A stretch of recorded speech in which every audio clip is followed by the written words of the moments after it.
राज्यातील 12 बलुतेदारांना स्वतंत्र 5% आरक्षण मिळावं अशी मागणी सांगलीत वंचित बहुजन हक्क परिषदेमध्ये सर्वानुमते करण्यात आली।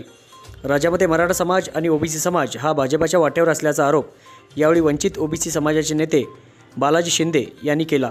याचबरोबर जर हे सरकार 12 बलुतेदारांना त्यांच्या हक्काचं 5% आरक्षण देणार नसेल तर राज्यातील 12 बलुतेदार ह्या सरकारसोबत जाणार नाहीत तर सरकारच्या विरोधात जातील असा इशारा सुद्धा बालाजी शिंदे यांनी यावेळी दिला आहे। सांगलीत आज वंचित ओबीसी समाजाची हक्क परिषद पार पडली। या परिषदेमध्ये राज्यभरातून मोठ्या संख्येने ओबीसी समाज बांधव सहभागी झाले होते। या परिषदेमध्ये बोलताना संस्थापक अध्यक्ष बालाजी शिंदे यांनी सरकारवर टीका करत वंचित ओबीसी समाजाला त्यांच्या हक्काचं आरक्षण देण्याची मागणी केली। तसेच हे आरक्षण मिळत नसेल तर वंचित ओबीसी समाज या सरकारच्या विरोधात जाईल असा इशारा सुद्धा त्यांनी यावेळी सरकारला दिला। अल्पसंख्य ओबीसी जेवढा आहे महाराष्ट्रामध्ये एकीकडे ओबीसी आणि एकीकडे मराठा या प्रकारचं जे गणित लावण्याचा प्रयत्न झालेला आहे। महाराष्ट्राला सगळ्या कळालेलं आहे की मग हे दोन्ही जात असलेले यांचे दोघांचे रस्ते हे भाजपच्या वाटेवर आहेत अशा प्रकारचं चित्र लोकांच्या नजरेमध्ये आहे। आणि यांनी काही म्हणत असले आंदोलन म्हणून आंदोलनापुरतं होईल, पण महाराष्ट्राची आमची जनता फुले शाहू आंबेडकरी विचाराचा परिपाक म्हणजे आरक्षण आहे। आरक्षण कोणाच्या भरोशावर मिळालेलं नाही।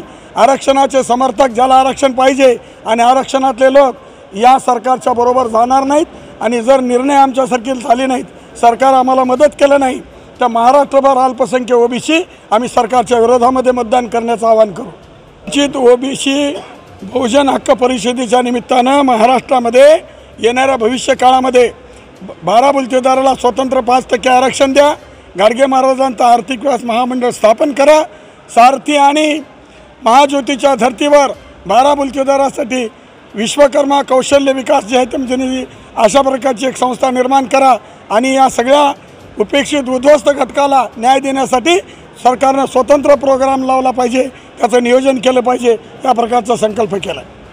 येणाऱ्या भविष्य काळामध्ये ओबीसीच्या आरक्षणामध्ये ढवळाढवळ केली, ओबीसीच्या आरक्षणामध्ये नाश करण्याचा प्रयत्न केला। मराठा आरक्षणाला आमचा अजिबात विरोध नाही। अनेक वर्ष धडपडून काल परवा कुठं आम्हाला मिळाले, एखादा माणूस कुठेतरी काजव्यासारखा अंधारामध्ये सभापती झाला तर तुम्हाला जर देखवत नसेल तर आम्ही हे सहन करणार नाही।